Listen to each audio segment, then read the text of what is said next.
Wow, good evening. Wow, welcome. God, it feels like an eternity since we did one of these, isn't it? Like, it's only been 2 weeks, but yeah, it feels strange, not having one last week and everything because I was aware. Sewing. Today I was sewing. Um, yeah, so welcome along. We've got 6 at the moment. I have invited everyone, I think, to come, and if they want to come, they can turn up. This will be ad-free, ladies and gentlemen, tonight, because I've changed bank accounts and I've set up a bank account just for YouTube. So me being me, I went on to my AdSense through YouTube, and it wanted me to register. And I thought, this is a bit strange. So I registered and everything, not knowing.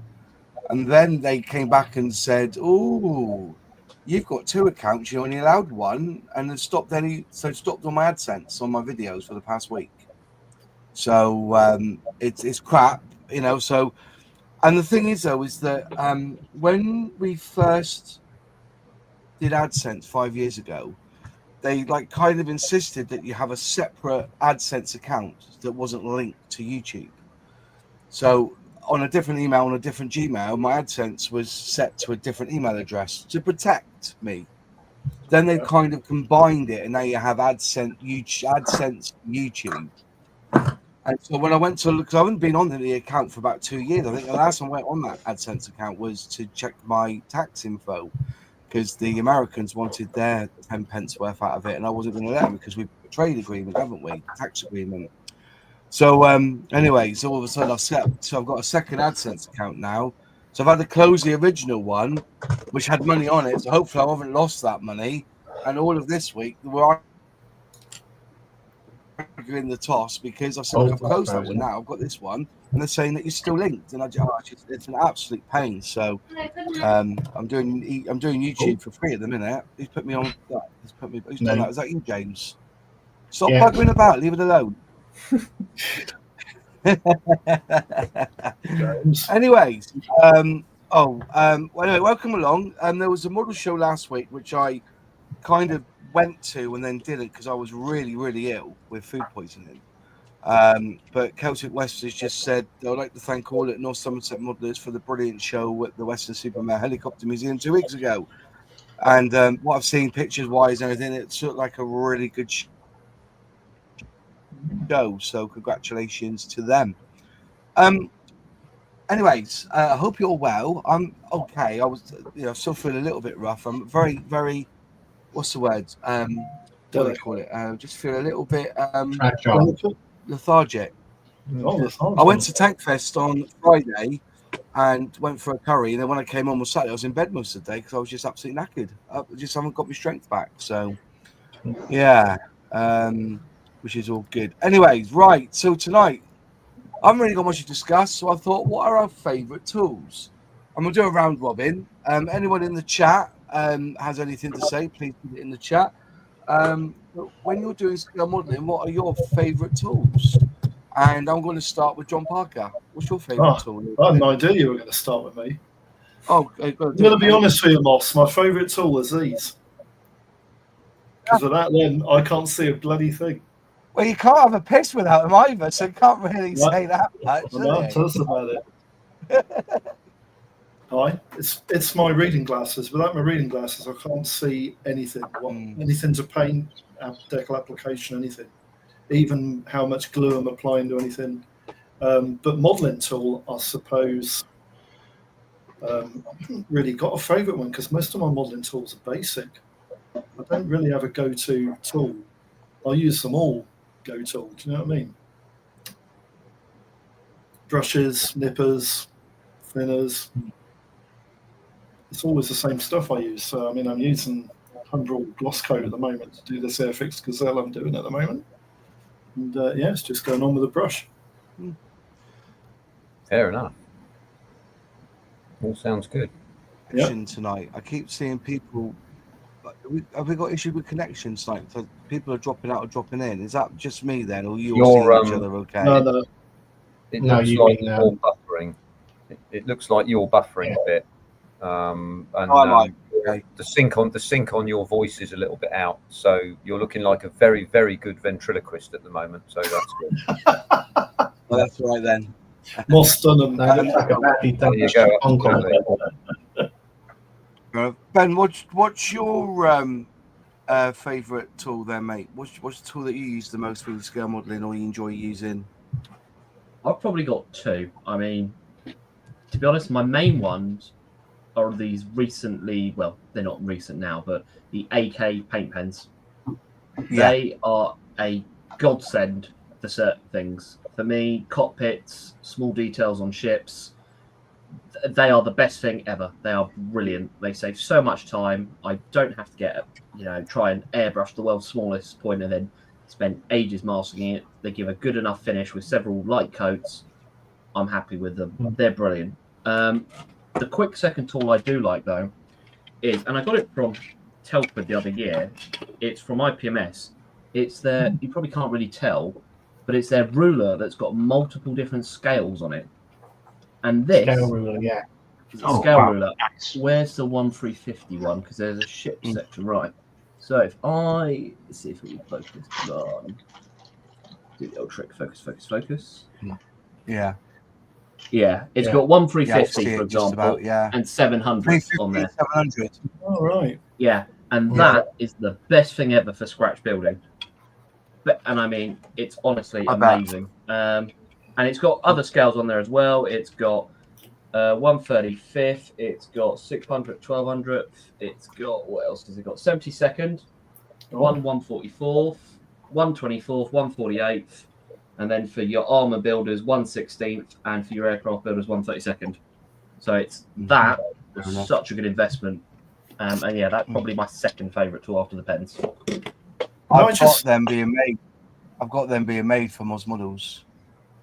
Not that design. Can I just ask Ben something about those? Is it they're like dabber pens? Those things you use? They're not. So they're not like the old what's this one? Display ones where they were hard tipped and sort of the paint would flow over them. They're soft tipped like a felt tip pen, except the paint flows through them. Now I don't know what they have done or how AK have managed to get that, but the consistency is fantastic. The paint runs through just about the right viscosity, and again, it being soft tip, unlike the hard tip sort of paint parkers, which are the Posca pens. It's just so much better. It paints so much better. I'm sure the Posca pens are fine for drawing on canvas or whatever, but on plastic, they're not great. But those AK pens are brilliant. I mean, I was thinking of trying them for dials and knobs and buttons on instrument panels for aircraft. Well, they're fantastic. I mean, again, the nose, it's not very easy to see, but that is not. So the underside and the top side are done with airbrush, but the nose is painted with the pens. Right, I've got you. And the nose is still just as smooth after several coats. I'll just put a caveat to that, though, Ben. I'll put a caveat to that. I don't think they're hard wearing, though. Those marker pens. I've used them, and the other day I did met some what they call spray suppression sheets on the back of mud flaps. And so I used the brush, those paint pens in black all over, and it was primered before I did it. And then when I went to put them on, I held them with my thumb and my finger, put a bit of glue on, and held them there just for them to set. And as I lifted my thumb off, I could see primer again. The black had come off with my thumb, and they've been dry 24 hours. I thought they were. I didn't think they were very hard wearing. They need a coat on top to seal them in. No, they do. So the only thing is that they are water based, and I would agree with you. If you're going to do anything, they need to have a hard, like either a Tamiya lacquer coat or something over the top of them. Which, again, on most things you'll do, I would have that on that Venom once it's finished. But when you are handling them, it is sort of like the old nail test. You might accidentally scrape the paint off if you're not careful. So that's the only downside. But overall, for the time I save, for the muck and the mess I save, being carefully handling them carefully, is that such a great disadvantage? Not really, for the benefit I get. I use them on the Jaguar to do all the intricate detail, like all the piping and everything. Fantastic, loved them. Oh, I'm not going to say I think they're a good investment. There are other ones out there. I think people kept telling me to use the Tamiya ones are better, but they're expensive because Tamiya do their own range, don't they? But you try and find them; they're not easy to find, and the range isn't as vast as those marker pens, and that range will get bigger. I gather. At the moment there's was it 80 in the set, and was it 60 in the set? I reckon that they'll got to 100 odd easy. So. Which would be well, for example, I don't think they've covered any modern aircraft colours. So, like American, for example, how many American greys and British greys can you get? Without making a joke. But to be fair, you would airbrush them anyway, I guess, wouldn't you? You would, but they're good for touch-up. So, I would also market these as touch-up paints or pens if they match the AK range and you spray, because that will then. I mean, I don't have a reason to buy AK particularly as a spray-on brand. I've got other paints that are available to me. Whereas if you produce touch-up pens, which are exactly the same as your bottled sprayable paints, okay, I've got more reason. I like these pens as it is, and now that they're going to act as the same touch-up, okay, that's a good reason for me to buy your paint design, your whole paint, genre, or whatever you want to call it. Hi, Zinzan, what's your favourite tool? Well, I think I'm with John, given that I suspect that the pair of us are both in our very, very late 20s now, that very late these things are sort of useful here to actually see anything. But coupled with that, it's the old magnifier that I find particularly beneficial, and that happens whether or not I'm making videos and I want people to see what's going on in close. That's a really useful piece of kit for me.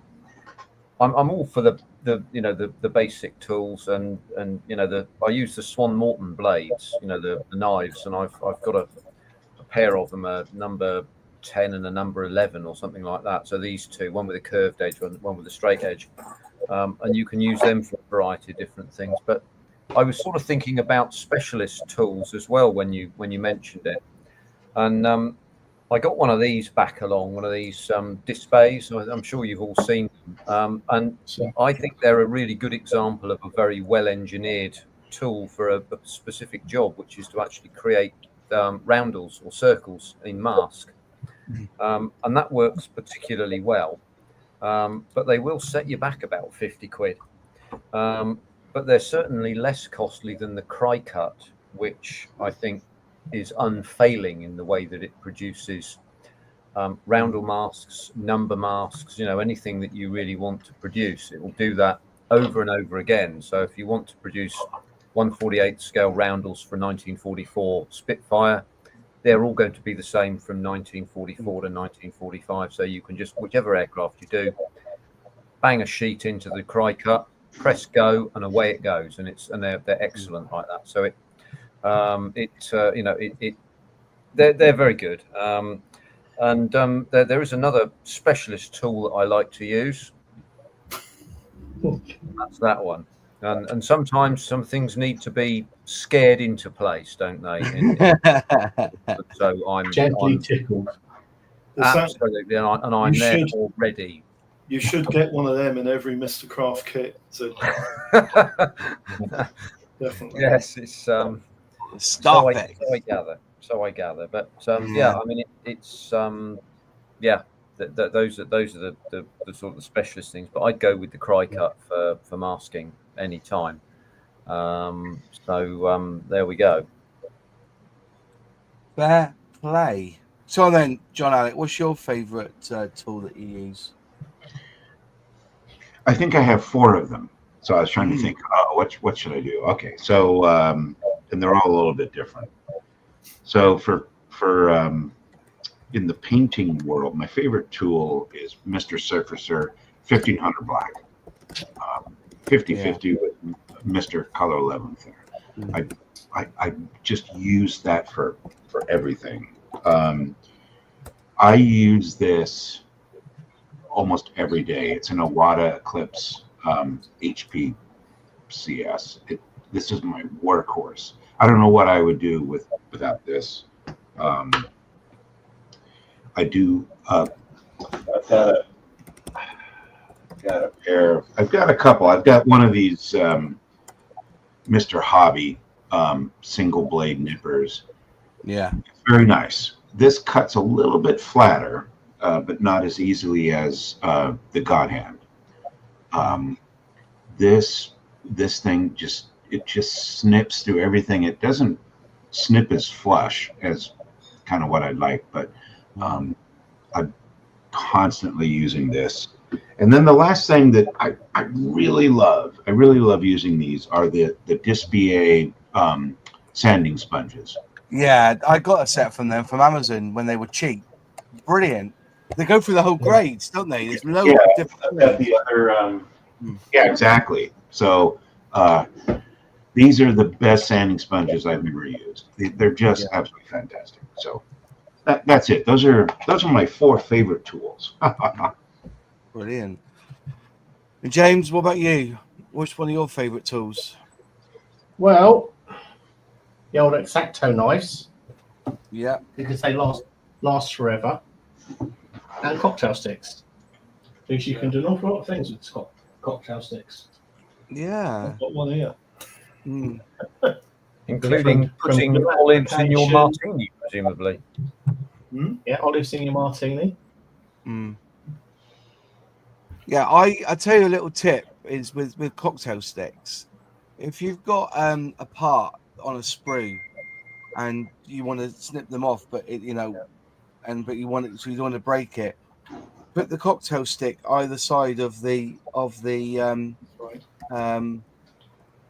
part, and then he just lifts it up just slightly off the cutting mat, and then you can use a knife just to gently cut it without breaking that thin piece of plastic if you need to. Just a tip that somebody said, just to strengthen it, because sometimes you snip it through and bang. Sometimes it's easier to use a knife. The wood takes a lot of the pressure out of the snipping action, so it really causes less damage to the plastic part. Exactly. Brilliant. Yeah. So that's something I was taught years ago. But I going what you're saying, I'm so old school. I do not cut flush if I can help it. No, I would rather cut just off and then sand it flush. That's I know a lot of people say, I got you. Yeah. Yeah, got me God hands. I want to get in, and I understand all that. But do you know what? There's something really satisfying just to leave a little bit of a nub, and then just sand it nice and flush. I've been loving these sustainable nippers that I got from Japan, and I think it's Tiro Models do the replacement blades now. But I've had these now over a year, I think, and I've only replaced the blade once. They cut flush. They're really nice.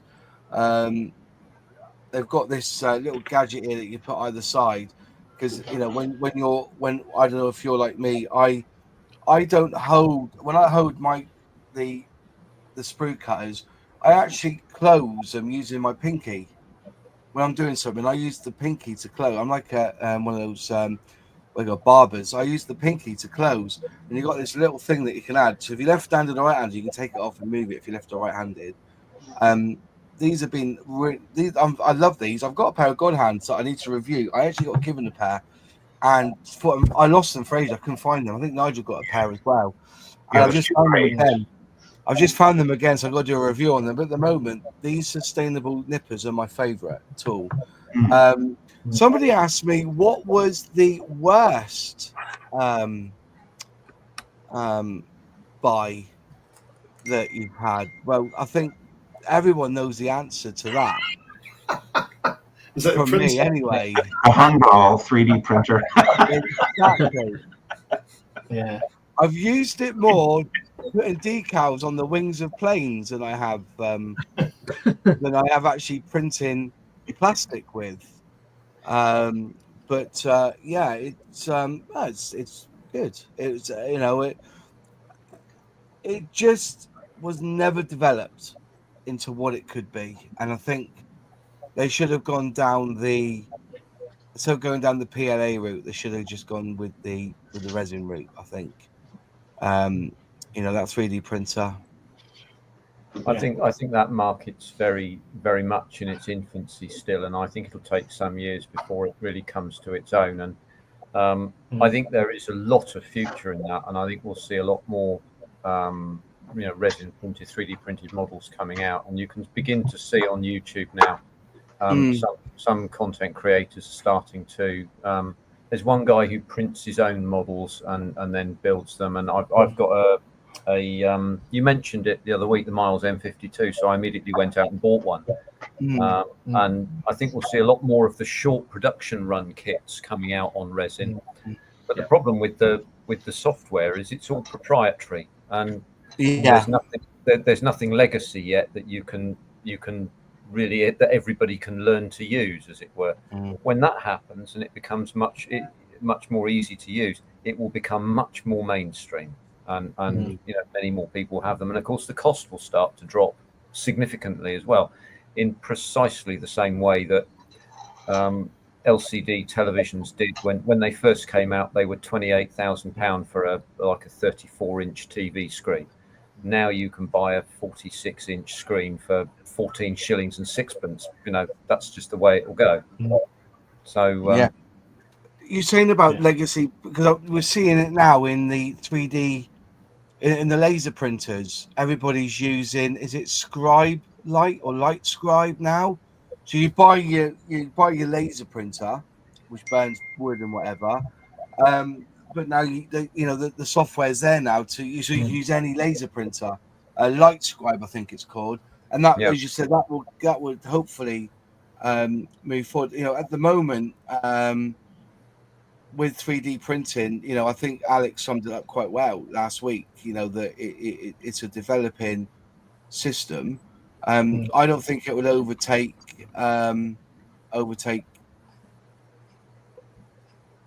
scale modeling, injection molding, because of the ease of putting it together. At the moment, there's not a chemical that welds 3D resin, is there?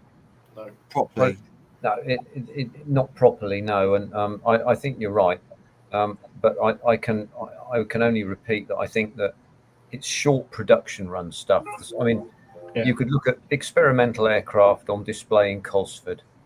There's a small but potentially valuable market for things like the flaming pencil, that's on display at Cosford. And the M52 seems to have been reasonably popular. Things like that. And any other number of things that you could think of, perhaps in figure painting, and I won't do my joke, but there we are. But there's a lot of potential anyway. Look, I remembered another tool that I think is really good, and I use it all the time. Is these glass files. They're absolutely excellent. You reminded me, because you said, Moss, that you like to leave a little sprue nib that you can then file off. Things are absolutely brilliant for this, because they will take the nib off right down to the plastic, and then simply polish the area. It's really clever, and it takes a lot of the fuss out of this, because of course it's absolutely flat as well, being glass. Nigel got me into them. I got some Meng ones. I think I've got this baby now. I'm not done with mine. There it is. Nigel is responsible for most people's tools explosion. Yeah, it's his fault. Yeah, definitely. Definitely Nigel's. Parts for Hence, we're all looking for Fiat 131s. He's the inaugurator. Meng. No, I got a cheap one from China as well, from Temu. I think they're about £4. It's a smaller one, but it seems to be a lot finer. How do you clean yours up? What, my files? Yeah, how do you clean your files up? Because Just wash them. I just rub them on a. You wash them, do you? No, just rub them on a bit of on there? and That's a little bit of filler, and I've not been able to get rid of it. Well, toothbrush or something. Yeah. I use a brush like this, and you can just give it a bit of a push like that, or rubbing it on jeans. That works. That sort of jean material is always good. I don't wear my jean jacket indoors anymore, I'm afraid, because I'm not cool enough to do that. But anything will do, and the stuff, the swarf should just clean out, I think. But these are the what are they called? Infini, I think they are called. I think. Infinite. Yeah. I think there's some really good equipment coming out, like Display. Apart from that paint mixer that I bought off them using the magnet, I can't fault Display on anything else I've ever bought from them. The cutter's good. Like you going about the cricket. I thought it's not cricket, it's cricket. I think it is, as in cricket. So you cricket. But I've got the circular cutter that I've used a few times, and you can also use that on.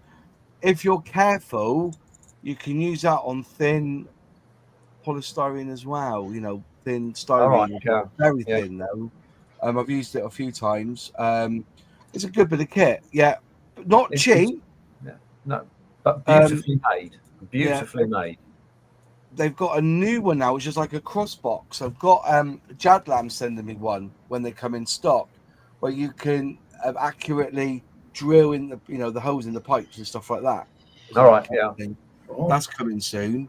I'd like to look at that, certainly. Yeah, I'm going to look at. They're sending me one of them. I told them to bill me. I said, don't send. When they come in, let me know. I'll buy one off you. I'm using Jadlam a bit more now, which is good. And they're only up the road for me as well, about an hour and a half away from me. So we have some stuff coming in. But and Brooks Models as well. That's it. Those are the two people I use now for my scale modeling supplies. I don't really go to a shop anymore. Well, I should do, but it's just too far away now. I get most of it online. I have big hands, so these nippers are also awkward as the handles are on the small side. Which nippers are they? Oh, the Army Painter nippers. Yeah, don't bother with them. They're the same ones that Humbrol sell. They're shockingly shite. They're almost as bad as this. People tell me they're brilliant, but I can't stand them. And my Citadel ones, I think they're absolute load of shite. Too slippery. The one I bought. God, double-ended. No point. Tamiya. Can't go wrong with a set of Tamiya blacks. Yeah, Nigel. I've got a set of Tamiya ones. Nigel. Don't use them. They go rusty. But have you got the cheap one, like the plastic handled, or like these ones which are rubbery gripped and they're like 35? Mine are rubbery gripped. I think mine are rubbery gripped. Nigel recommended the expensive ones to me. Yeah, because that's the expensive. I've had that for 5 years now. I bought these in COVID. Oh wow! And they are still going sharp. Yeah. These ones, that's the ones I've got. That's the ones. But they go rusty. Mine haven't. No. So mine, I haven't dipped in oil or anything. You see it on the end there? See the rust there? Yeah, I can see the rust. I mean, mine hasn't particularly gone right. Mine's still blackened. Yeah. Say, but these are the ones where this is probably the only tool that I won't. If I've got a job and I try and fudge it, I won't fudge it with these. These are for plastic only, snipping only, and if I've got let's say a rather large sprue, it then goes back to the cheap $9.99 wick, stride cutters to do the dirty work. But yeah, if you want a set that lasts you, this is over 5 years old now, and they're still going strong. No, it has this. I will always point this out to a little history. It's got the fire safety label on his fire chair. Fire safety. Oh, you can't rip it off, can you? I've just never taken it off, to be honest. Can I ask something as well about nippers? Has anybody got a pair of nippers with a curved edge like that? I would love a pair with curved edge, but they don't last. Don't buy them, Moss. Don't buy them. There's some that are really good, but they don't hold the edge. They don't hold the edge for very long. Do you know what the problem that I find with them is that when you're snipping parts off a sprue, you've got to turn the sprue upside down, turn it around the other way, because you can't get these curved edges in against the part you want to snip off the sprue. Why would you want curved edges though? Pass. I just bought them because they were in a set. Oh, okay. But I'm thinking about, because I use these more for opening tinted paint. So, Oh no, I've got that. so I'm thinking about investing in a different pair of snippers, probably a twin bladed set, because these are crimpers really. Yeah. I can't get on with these because they're a nightmare to use on sprues. Just cut parts off sprues, you know. It's just too much effort. Yeah. There's a little history too. I use my local model shop for 99% of tools and kits. Support them or they're gone. Yeah, well, my local one is Jadland, believe it or not. That's my local one. Mm. So, in theory, then I'm buying local. Off-topic comments saying about Jadland's Team Man's Model Moments post. I did see that post. What can I say? If I put on my Airfix glasses, Yeah. I will say, is it Airfix is the problem? Are we looking at Hornby in the bigger picture here? And I can see the point, because, you know, if you think about it, if you're selling trains that cost £290 a pop, and you're buying them for £125 a pop, you only need 3, and you've made up your order, haven't you? Yeah. But when you're buying kits that are 30 or 40 quid, that's a lot of plastic. Yeah. To buy. And so I have that, you know, I don't think it's an Airfix decision. I think it's a Hornby decision. But then if I take off my Airfix glasses and say, if that's, you know, the pre-ordering, it's quite poor.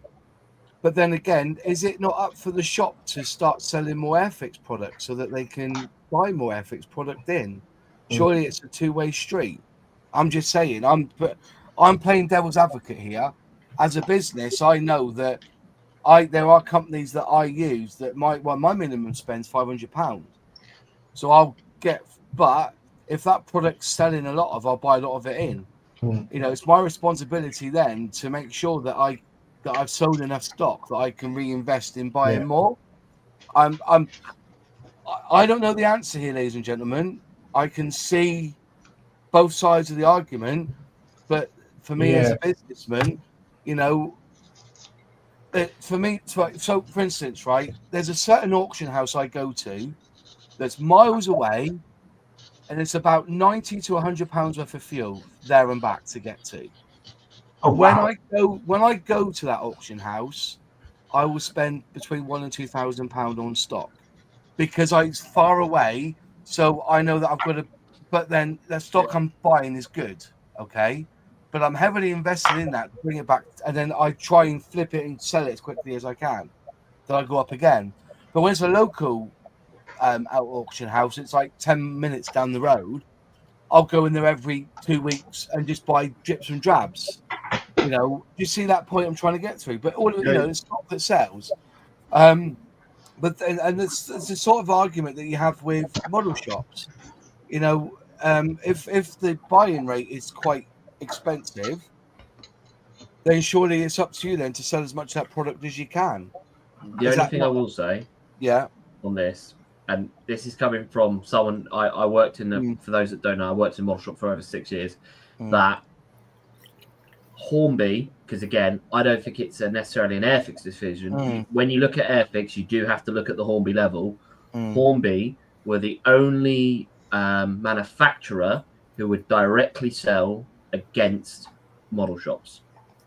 They're the only one, and that also goes across the train line. Bachmann, for example, don't sell direct.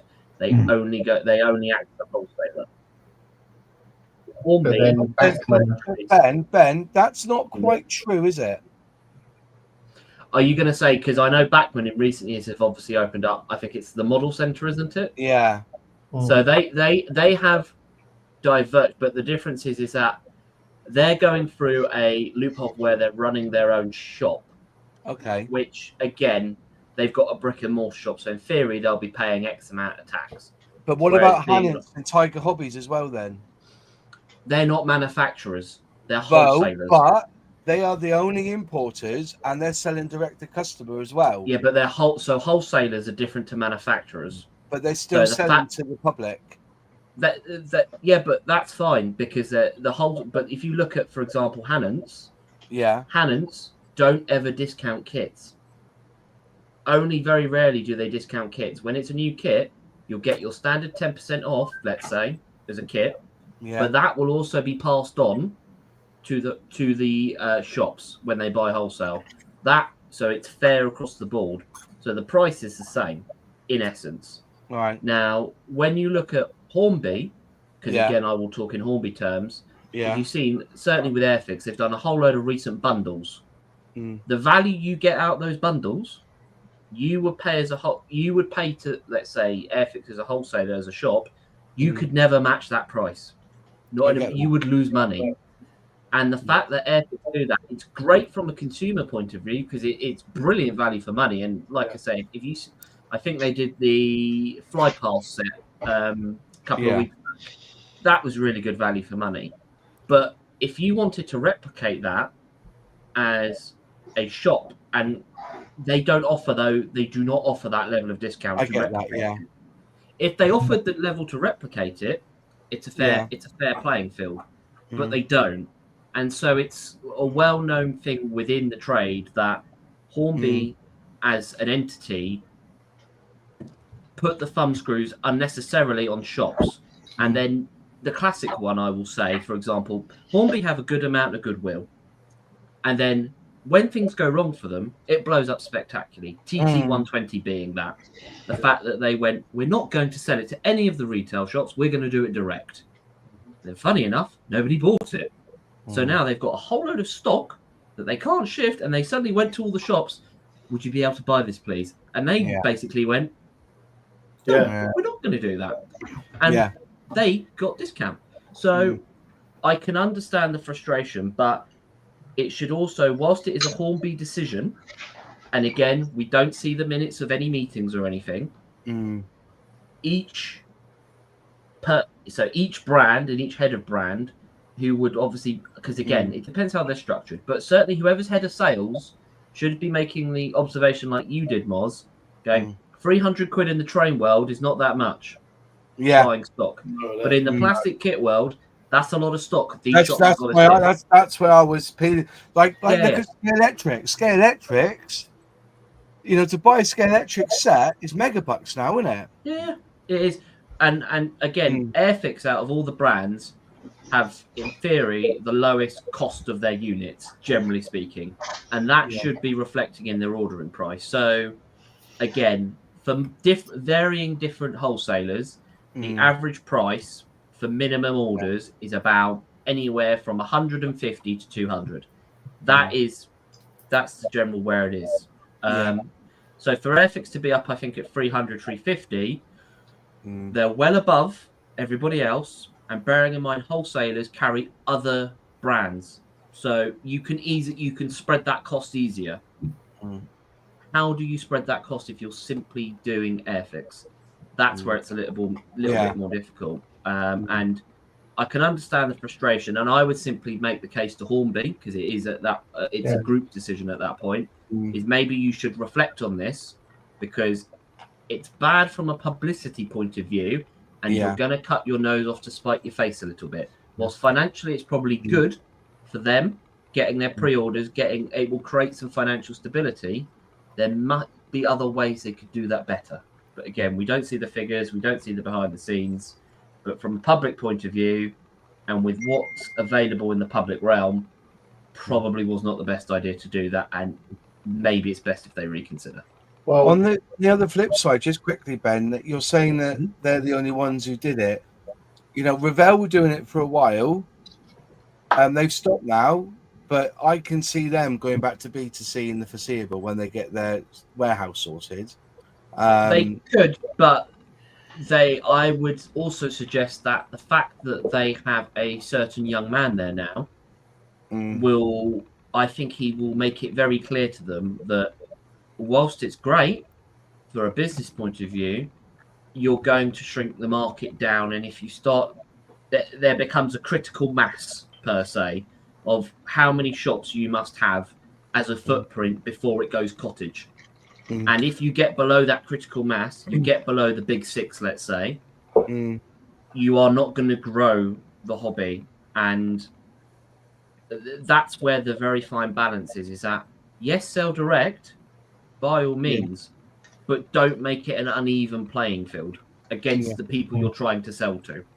I totally buy that, but like I said, I get emails every week from Revell or from me, euros off kits all the time.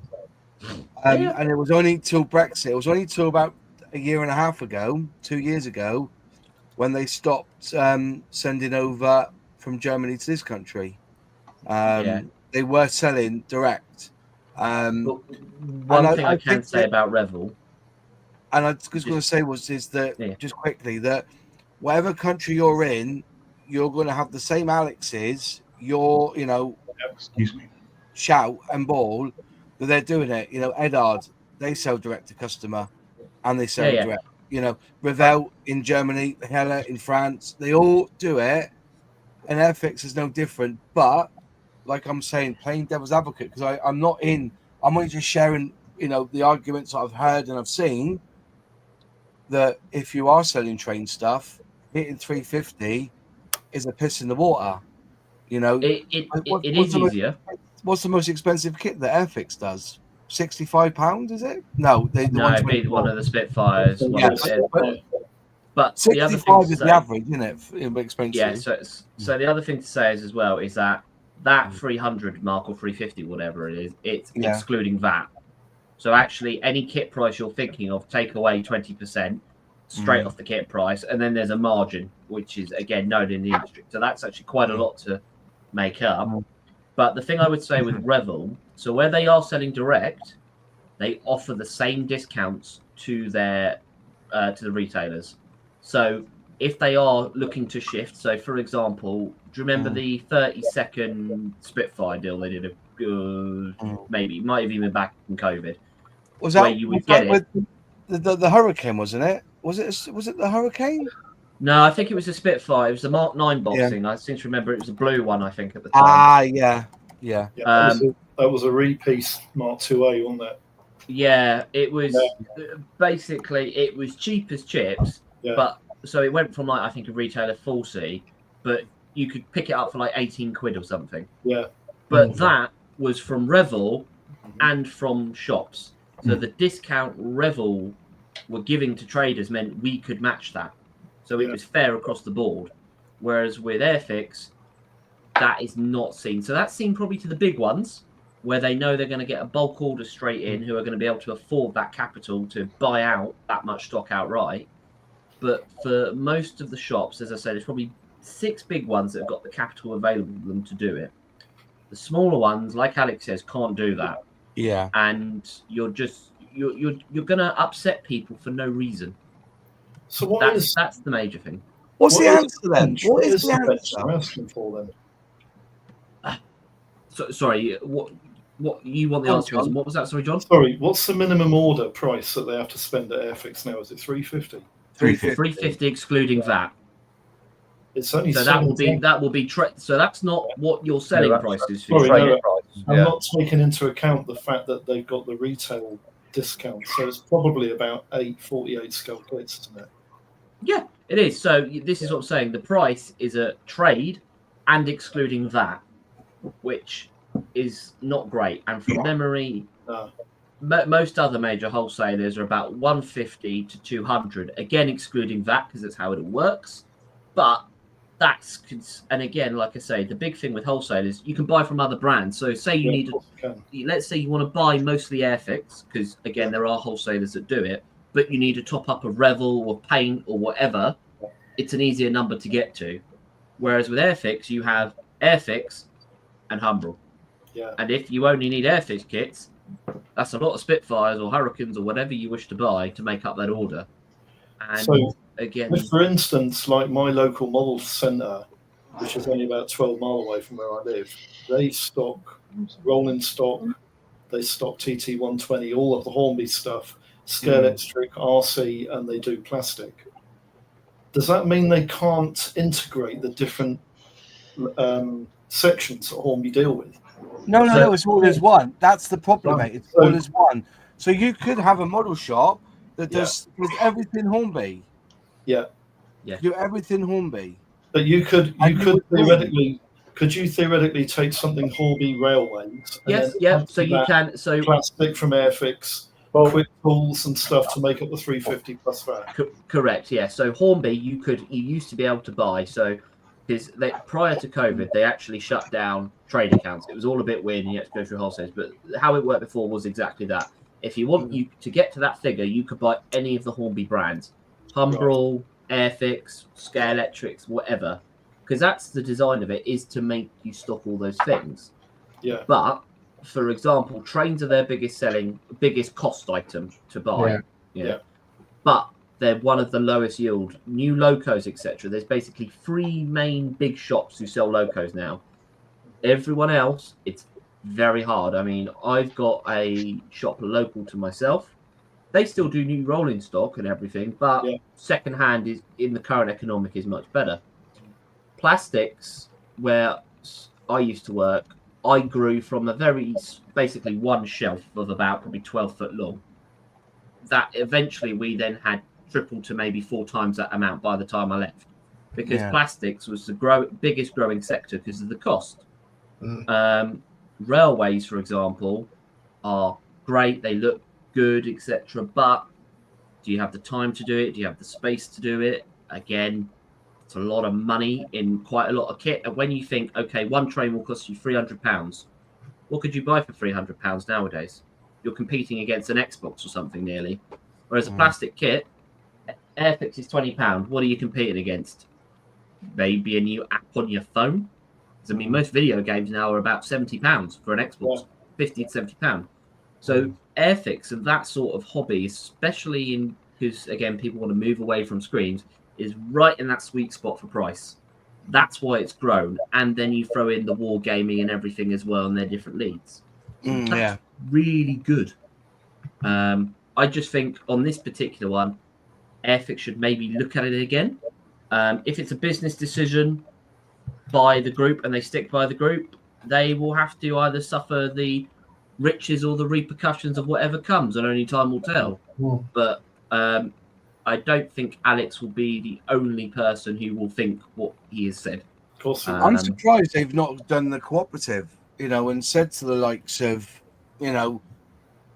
other model shops, let's come together here and see what's going on. That's not a bad idea.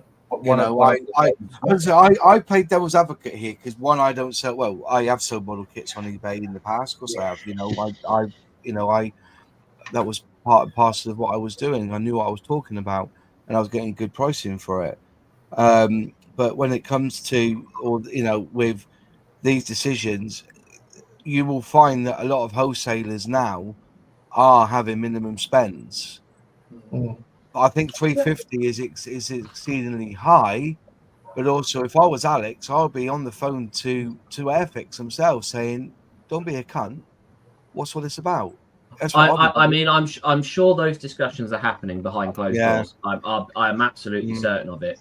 But it's a known. So again, it sounds terrible, but Airfix within the industry have been known to be a little bit arrogant in that they don't listen, and then, like I say, or Hornby Group. It mostly comes from Hornby Group, if I'm honest. It's not actually from Airfix themselves. It's quite interesting that Moss has actually, in my view, focused in on a solution rather than focusing on the problem. And I understand people focusing on the problem. It's perfectly natural to do so.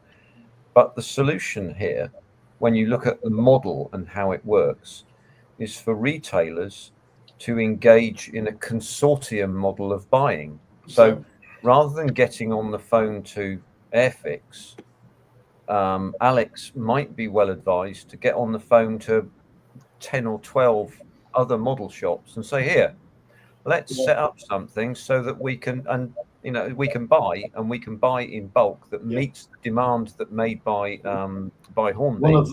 One of those retailers could set themselves up as the leader, if you like, buy £1,000 worth of stock and then split it 4 or 6 ways. There's an electrical buying group in this country that's actually very, very large now, and it's called Combined Independent Holdings, and it started its life based in North Somerset with about 4 retailers who were all ex-Hoover engineers, and they got together and they went out and basically had a meeting on a Thursday night, said who wants to buy this, and they would go and make an order for it. That's how it begins, and this might be the way of dealing with this, particularly when you consider a traditional supply chain that goes manufacturer, wholesaler, retailer, consumer, where the manufacturer in this case has 2 outlets. In other words, the wholesaler and the customer. Well, 3 if you think about it. They have the retailer, the wholesaler, and the customer. The wholesaler has effectively 2. The retailer has 1. He's getting the squeeze. So where's he buying power from? He gets it from his friends. Yeah, there's one issue with that, is that Airfix as a manufacturer, or Hornby, sorry, don't offer a more substantial discount than what wholesalers do. That's the thing. The margin is not massively bigger, and even if you were to have a single account, say he bought X amount and then they split it 4 ways, the saving isn't great enough in that, nor the additional time of whoever would get it would have to then have it bought into their shop and then redispatched out to the others, for example. That the wholesalers that exist at the minute who do an Airfix, again, unless Airfix decide to tighten the margins up, because they did that with a very big supplier, and then, funny enough, 2 years later, the other supplier, because basically Airfix went, we're gonna only make your percentage this, and the wholesaler went, yeah, okay, that's fine, we're not going to stock you, and Airfix suddenly was back after 2 years after saying that no, we would only go direct. So that again, it's calling Hornby's bluff, and it has to be a case of let them go do it, and then they'll realise again they're not invincible. There is an aphorism in business that is often used, and it says that good business only happens when 2 parties are happy. In this particular case, one party is not happy, but there are 2 solutions to this problem. I merely suggest one of them, and perhaps people will pull the bones out of that for themselves. I don't know what the margin calculation would be, because I don't know. I mean, I don't even know if a manufacturer, if Airfix gives a wholesaler a 25% discount, or gives a retailer a 25% discount, or is it more than that, or is it less than that? I would imagine that it would be 25 or thereabouts, but who can tell? Someone like yourself, Ben, could. But the solution appears to be a consortium model. Is all I would say. What the nuts and bolts of that might be is another thing completely. Yeah, I mean, it's a good idea in principle, and you are around the right ballpark figure, right? Okay. For what a margin could possibly be. That's fairly standard amongst almost every manufacturer there is. Yeah, again, the numbers fluctuate and vary depending on what there is, but that's roughly where you are. I mean, the main thing with the consortium is the fact that there are the alternatives of the wholesalers. That's the only bit that undermines it, and the fact that, again, whilst I can understand the business need, and whilst I can understand they want to go direct, the thing is that you still have to have that critical mass of shops selling your goods to advertise. Otherwise, you will, again, the thing that I think Airfix forgets is that they actually get a lot of free advertising by simply products being on shelves. Oh, yeah. And when you have less products... Yeah. They do, but I mean, in the retail model, it is actually the responsibility of the manufacturer to drive the market, because the retailer is the one who stocks the product in expectation of sales, rather than a wholesaler who only buys when there is a demand. So wholesalers only buy when they have customers for something. That is true, but would you not say the case in the modelling world is reversed? Because I don't know any modelling company that has huge budgets to advertise. I don't see Tamiya advertisements, or Airfix particularly on TV, on mainstream. there's a bit on social media now, but it's always been the case of where did you see your new kit? It was in a model shop on the shelf. We could look at this. In order to look at this from a marketing perspective, it might be a good idea to look at it from two directions. So there's what they call above the line and then below the line. So above the line is to the trade. Below the line is to the retail customer. And the marketing department of any company, Airfix being one or Hornby being one, has to consider how they do both of those things. And so above the line advertising is generally that sort of brand based sort of thing. And the below the line stuff is perhaps specifically targeted at particular types of model and so on to attract specific customers in a slightly different manner.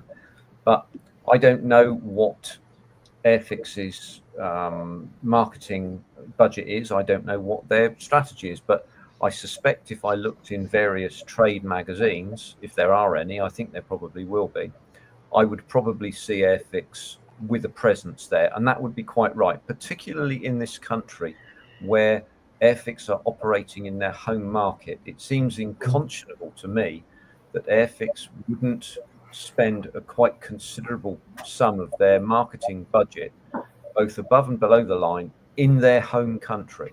That doesn't seem right to me if they didn't do that. So yes, the retailer does his bit of advertising, but it's very localized. Whereas the marketing side of Humbrol or Airfix or Hornby, whoever it is much more nationalized. It's much more global, and that drives the sale and drives the brand. That's the way I see it. Now, I am open to being convinced by arguments to the contrary, particularly for the modelling world, which by any measure I don't know that well, being a relative latecomer. All I can do is apply basic principles that I've learned elsewhere in other businesses that I know work and have been used and employed successfully for many years. This is not an argument from authority, by the way, but I'm merely offering some suggestions that might perhaps be useful. No, and I think everything you said applies in a normal business. But I'll give you an example of where the retailer has done the advertising. Think of the Lidl and Aldi kits for Airfix. Yeah, Lidl and Aldi have taken that on at a cost, obviously expecting them to sell, but how much publicity has that done to the wider audience by having them stocked in those major brands? So by simply having them on the shelf in Lidl and Aldi, more people have gone. Most people probably pick them up on the first. Again, they've done it for a good couple of years now, so it's obviously worked for Airfix and Hornby as a group. But they obviously went, oh my God, Airfix is still about. And if they hadn't walked into an Aldi or Lidl, they may not have had that conscious engagement with the product. And that's the element. So where Airfix have had a massive success on that, on bits, having stock on shelves, they've then seemed to have forgotten about stock on shelves in model shops, which is their core business. Their Airfix, in terms of, their Aldi and Lidl are great summer and Christmas products. It's actually a great financial boost to those particular quarters. But they tend to be in Lidl when every time there's a school holiday. Yeah, because that's what you want to do. And it's a bit like, I don't know if you've also seen, and I don't know if this came about from Mr. James May or if Airfix came about from it, but they've just done their Jaguar as James May's gin.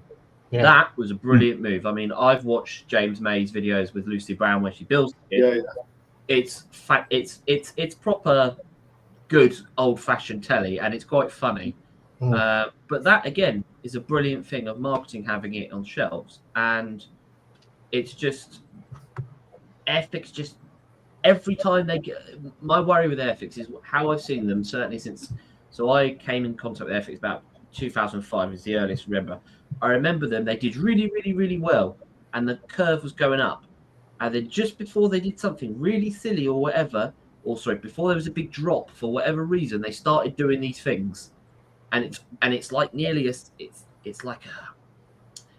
like signs of sudden overconfidence, and it's like just before a fall, and it's like, don't do it, don't get sucked in, don't do it again, and it's just that sort of decision to put up to considerably higher than what other wholesalers are, for example, just strikes me as we're starting to get into an overconfident stride. And I just feel that for Airfix, it's like, guys, you're doing really, really well. Keep yourselves grounded a little bit. Don't get pulled up by the excitement of the Hornby group. Keep doing what you're doing. Keep doing it well. And don't ruin all that progress with not a rash decision, but a decision that's not been informed by your particular business within the group. Like Moz said, that, I think, is the key decision. Make it relatable to your customer base. Don't just take it from group. It wouldn't be that, though, because that's not how the group operates, and we can see that right the way through. I know, but then again, we get into the politics of what should you be fighting for within the group. And I mean, Airfix, I think, are the most dynamic business. If you were to cipher them off independently, Airfix is the most dynamic, the most vibrant, the most profitable out of all of them. And again, if that was the case, I would be turning around to other people going, right, well, I'm making all the money here. Why am I having to listen to your sales team? Surely my sales team should be telling you lot what to do. Maybe Just those conversations are happening. Could Airfix survive just on selling online alone? No, I don't think so. Probably not. It's not a product that, let's say they went direct, you would still make the sales, but then how many of Airfix's models do you go, my God, that's the only one I can get at that particular subject at that specific scale. I want that product only. They have got a few. Their 24th range is certainly some of that, where no one else does it. It's unique. Their Spitfire collection, they've got certain brands, but okay, let's say like their MiG-17s. Yeah, they're pumping out at a rapid rate because it's a great tooling, it's a great model, but by the amount of issues they've done and the amount of different discounts, that's a lot of stock that's going to sit there. Yeah. So if they were to only go direct, they're reducing their possibility to sell even more. And it's that little issue there that starts making me think, okay, they could, but they'd actually have to shrink the business down even more so. You would probably lose the range and the actual diversity within it, because they would have to be solely focused on the product lines that sell. So you would actually get a more compact Airfix. It would be like Tamiya nearly. The quality might shoot up, but then it would be a case of much less diversity in the range. Just on the flip side of all this, just putting it out there, would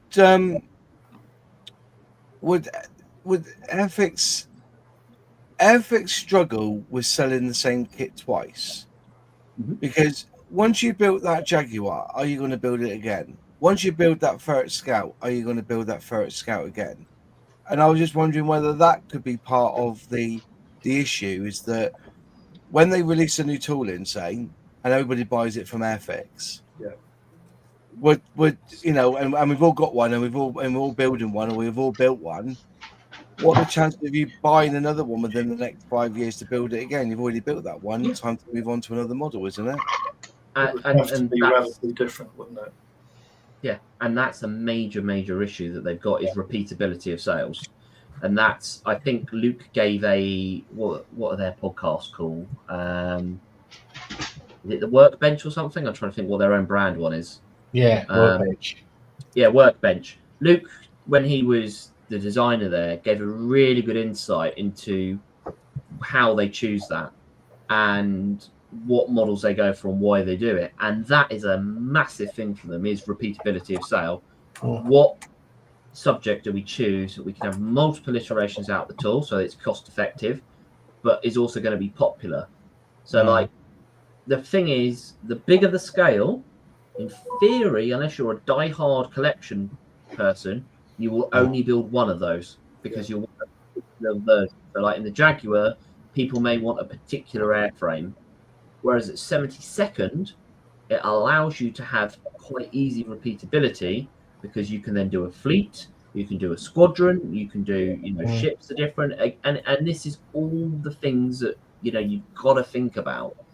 I think the Jaguar will repeat sales still, because there are variations, But again, if I was thinking with my business head on at this, looking at this, that humble printer, that terrible thing that obviously has not been developed, if they develop that more, like you say with resin, and Airfix actually, again, maybe started employing or contracting someone to do designs, to do modifications to their tools, to which you could print off, you've then got repeatability of sale, because say you want to do, like for the Jaguar, they did a maritime version. I think it was a one-off. It was it was a cats and traps version to be launched off the French.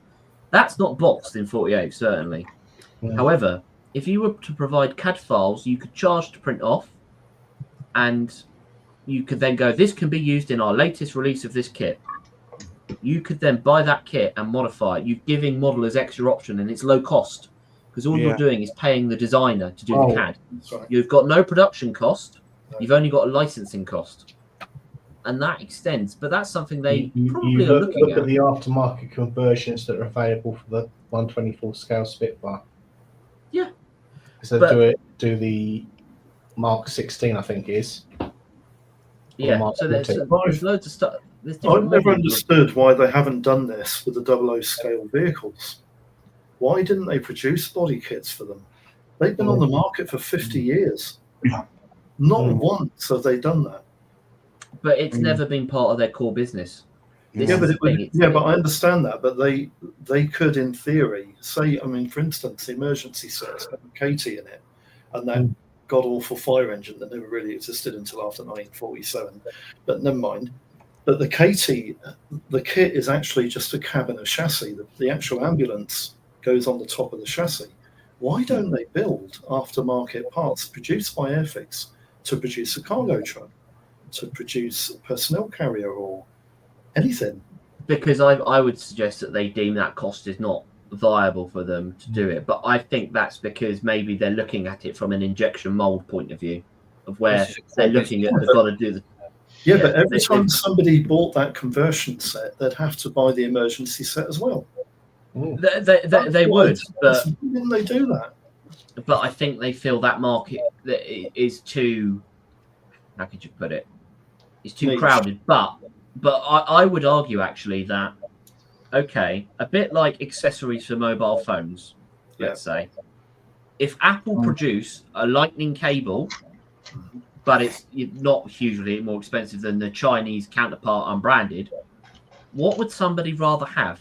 Would they rather have an unbranded or a branded? The cheap one. Generally, they'd want the cheap one.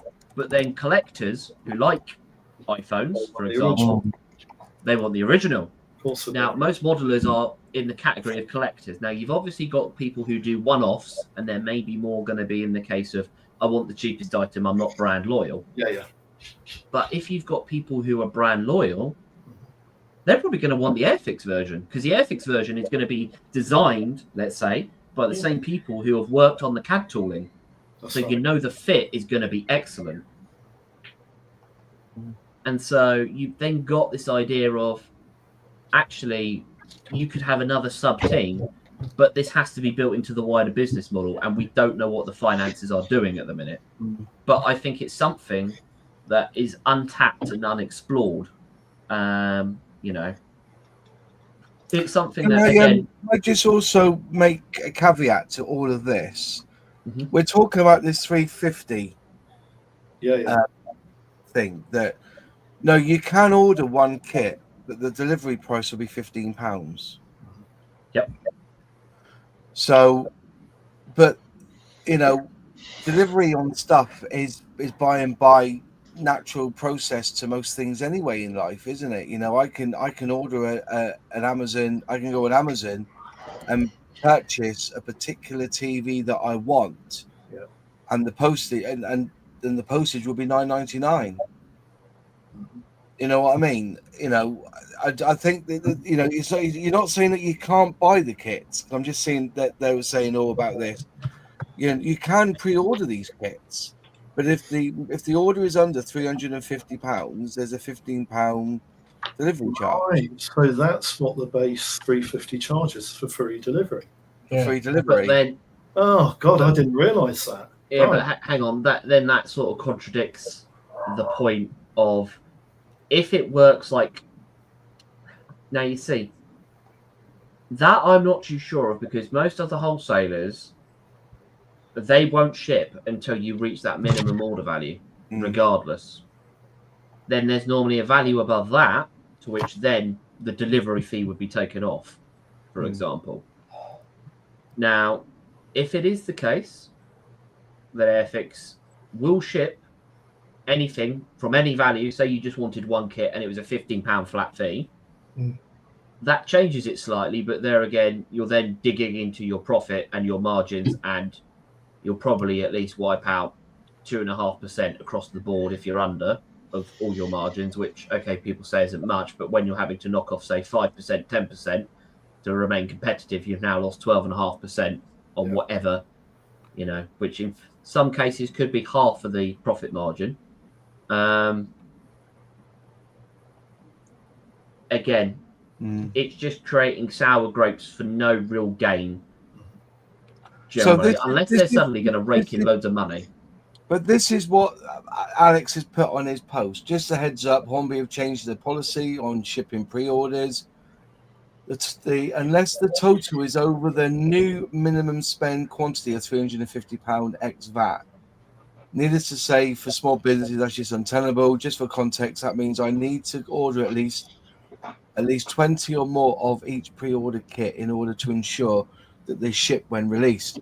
Otherwise, they will sit in the Hornby's new warehouse until I have orders with them over that quantity. If I want it sooner, I can pay £15 to have them shipped, which completely destroys any margin or simple quantity pre-order releases. Which is true. But, you know... Is that £15 per item or just £15 shipping? So say he's got £220 worth of kits there, they'll ship it to him for £15. Yeah, they'll ship it for £15. I'm probably sticking my head out here, but is that really that bad? From a margins point of view, I would say yes. Bad if it was one or two models, but if you've got 250 quid's worth of stock and you have to pay 15 quid to get it delivered, is it that bad? Yes, because then that can be up to 7% on certain ones. That's quite sizable. Yeah. If you think let's say even if you've got 150 quid's worth of gear, because that's the minimum, that's the lowest I ever came across. Yeah. That's 10% automatically. You've got a delivery charge on top of that. So you've now got to take off 10% off your margins. Possibly, if you were going to evenly distribute it across, it's you know, it's going to be at worst case generally 10%. You know, not so worst case maybe 5%. Are you saying that this could actually inflate the price of your average kit in the average model shop?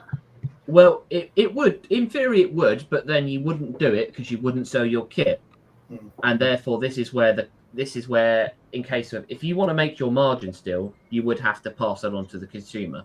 But then you're never going to pass it on because Airfix will already discount it, and you're trying to survive in a brick and mortar shop, which probably doesn't really discount. And then you've also got to make sure you're either within 5% or matching e-models, let's say, for example, where they're normally 10% off. So, and now you've got to sell that kit, and let's say you sell it, you may not have the throughput of the business in a small brick and mortar shop to actually generate a revenue. And then once you actually add all this up, you're not really paying yourself a wage. And then, you keep adding it up and then you go, actually, I can't afford new stock. I'm about breaking even. Yeah. And then that's all the little margins will add up. That comes to the crux where you can't carry on business with Airfix, doesn't it? Yep. And then it is that case of everyone goes, it's only 10%. And you go, yeah, well, 10 to 5%. Oh, that's not that much. Yeah, but just think it's that little bit between a business that is financially viable and a business that isn't. And so Zin's purchasing model of going through a consortium is actually a really good idea to combat this, isn't it? It would combat that final little bit. Yeah. But again, the wholesalers sell Airfix at the same rate. So and then you would, then you still got to send it to your other 3 members, whoever leads. which then would possibly still take another 4%. Yeah, that's right. Yeah. So that's the reason the consortiums don't exist. They're great business model. The best way to stop this would just be say no. Yeah. But again, there are other ways to get Airfix. There are other avenues you can go. Yeah. I mean, one of the biggest frustrations with Airfix is they used to have a trade and their own warehouse for direct selling. Yeah. And say the trade side ran out, and the trade went, right, we want more of your, like, okay, the 24 Spitfires, let's say. I sold the first batch, we sold about 25 to 30 kits. We sold a lot, and we went, right, we want more. They went, you haven't got any more. They went, we got them listed on your website. Oh, that's our stock. You can't have them. Yeah. It was a bit like, right, Really? okay, that's, yeah, it was like, really? And they would just sit, and literally they wouldn't, you know, for example, Hannants, who are a massive wholesaler, they stock Airfix, even they couldn't get the Airfix kits out of them. And so it's like, there's no, you know, no hope in a smaller shop. There's no thinking it through, is there? I mean, No, there is. Hannants is a squid in itself, because at the end of the day, Hannants sell to the public as well as wholesale. So they've got 2 pipes of the cherry anyway, which is exactly what Airfix are doing. Yeah, but Hannants don't undercut. That's the thing. Hannants won't No, but they don't. But Moss, they don't. They don't. They charge full retail. Yeah. They When don't. do you ever? Nigel gets 10% off when he pre-orders.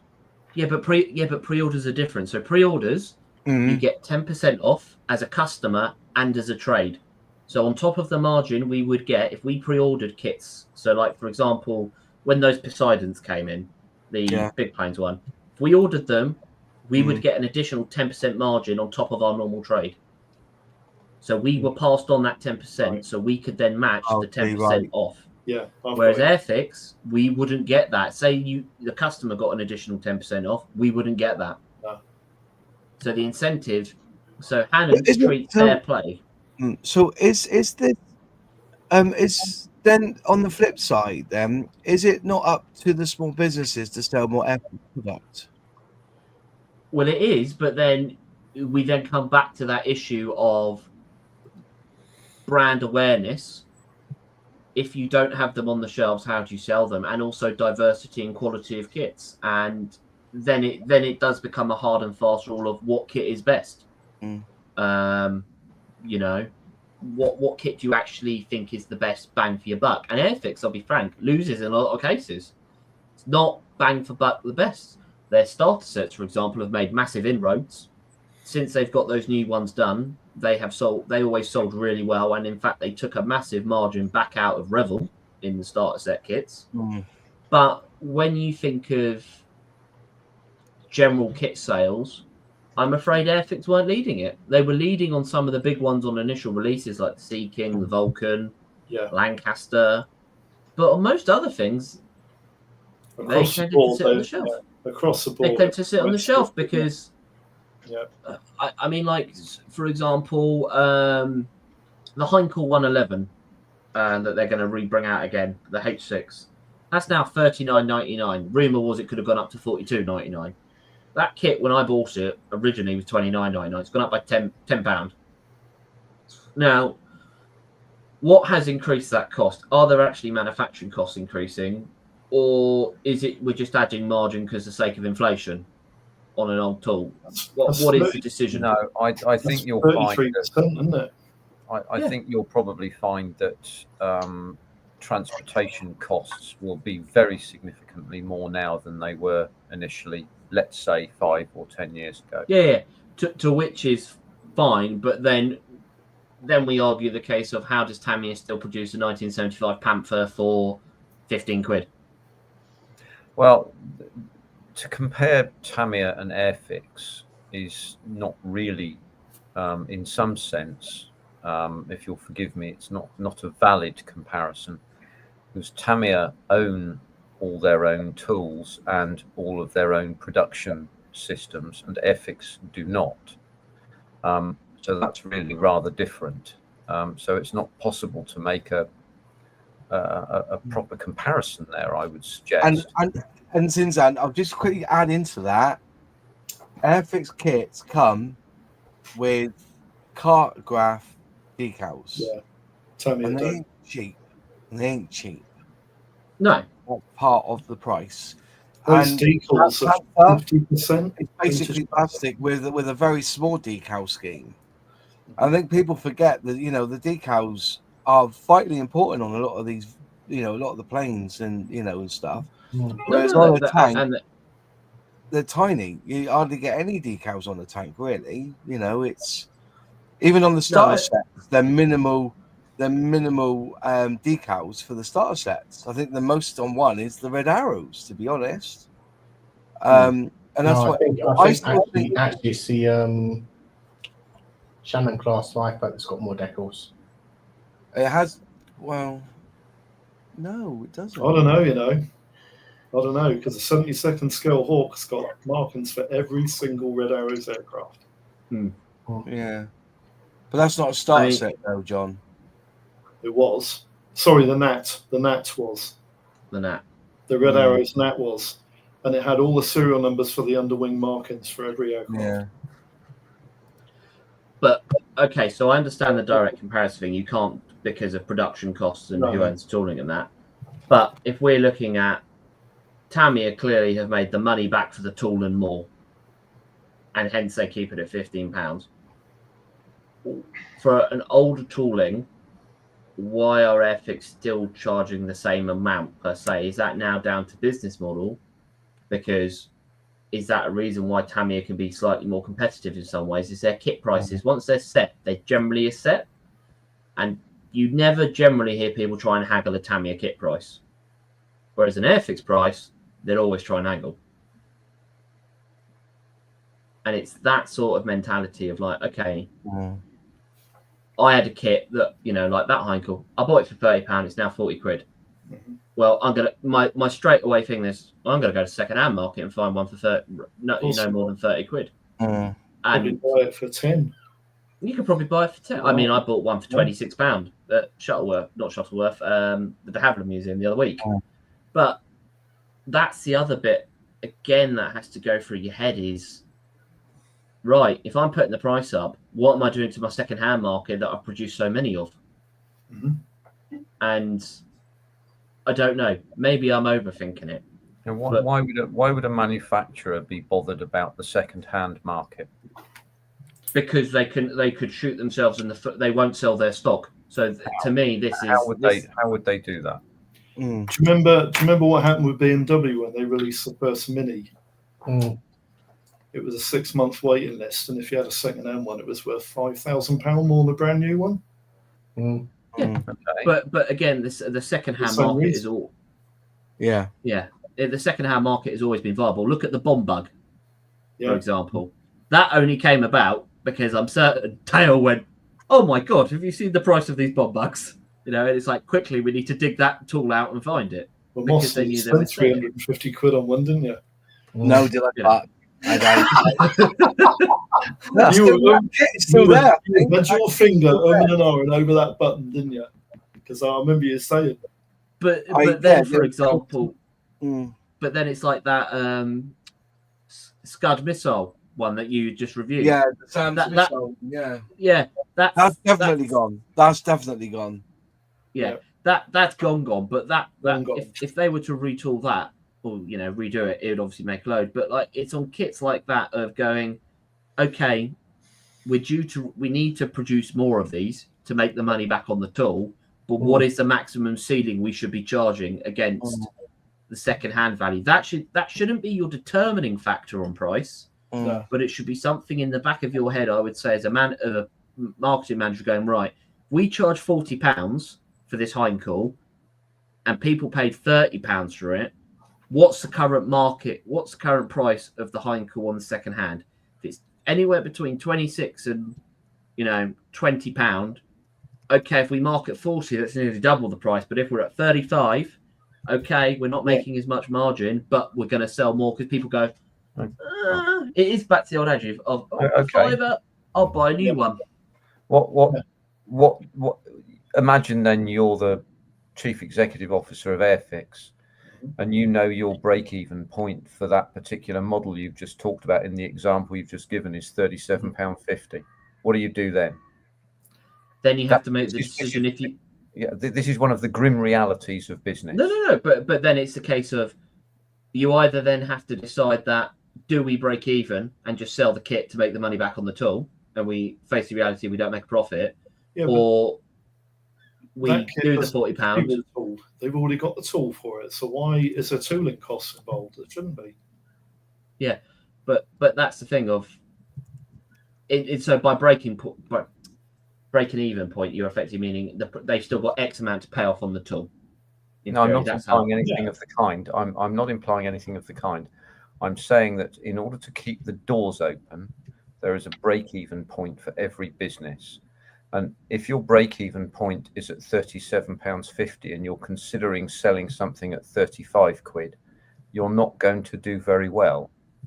And if your break-even point is at 37.50 and you want to make a margin, then you need to sell at £40, cover your costs and keep the doors open. Yeah, but then if you sell it at 40 quid and you don't sell any, that is you've lost that needs to be made.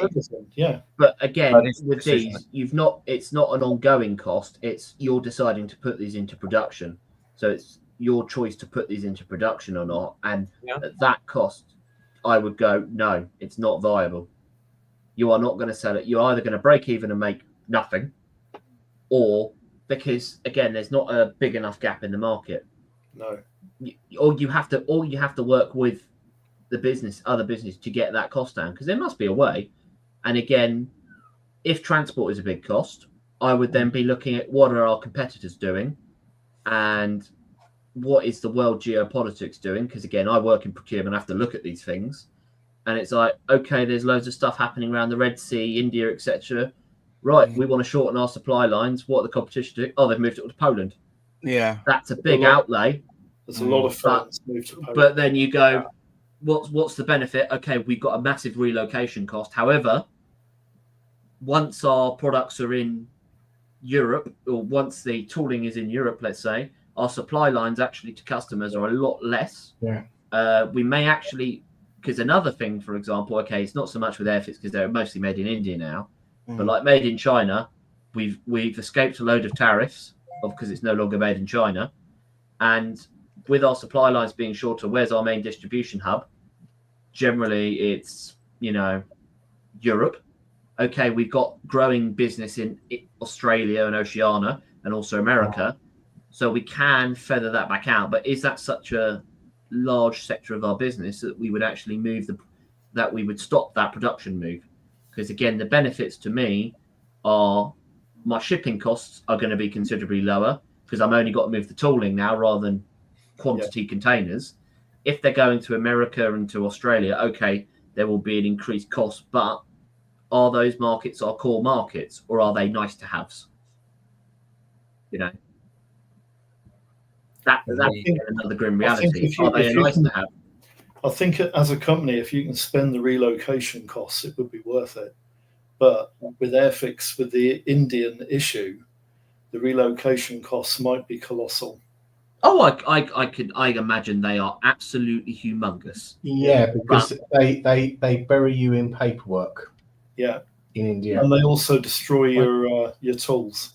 There are all sorts of problems associated with moving from one country to another when manufacturing product, and not the least of which is moving your tools and making certain that you can maintain quality.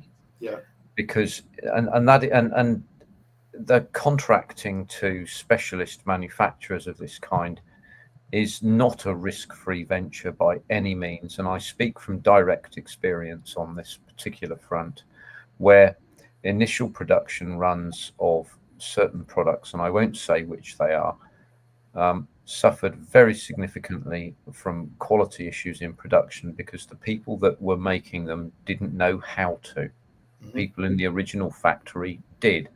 And if you ask anybody who runs manufacturing businesses in this country, who has taken their manufacturing businesses out of this country and tried to bring them back, and Red Ring is one of them, they say, bloody hard to do that, actually, because all of your expertise is gone. Yeah.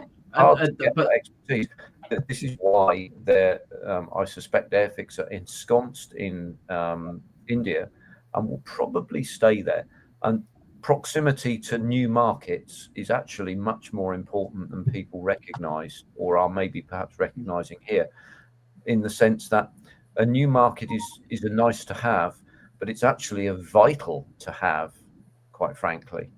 And Yes. There's something else. There's something else in that every time Airfix have relocated tools, they've lost a number of them. Every time. It's happened 4 times during sales. As I say, this is not a risk-free venture by any stretch of the imagination. And I would imagine you only need to lose a small part of a tool for it to be rendered entirely useless. Well, I don't know why it happens in moves, but Airfix lose entire tools. One of them, the SS France, was lost off the ferry going over to France. Yeah.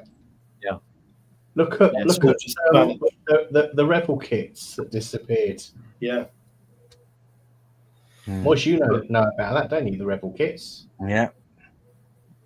But then that's the thing with, again, as you say, it's not entirely risk-free, but then that's down to good business management to make sure that your tools don't go missing.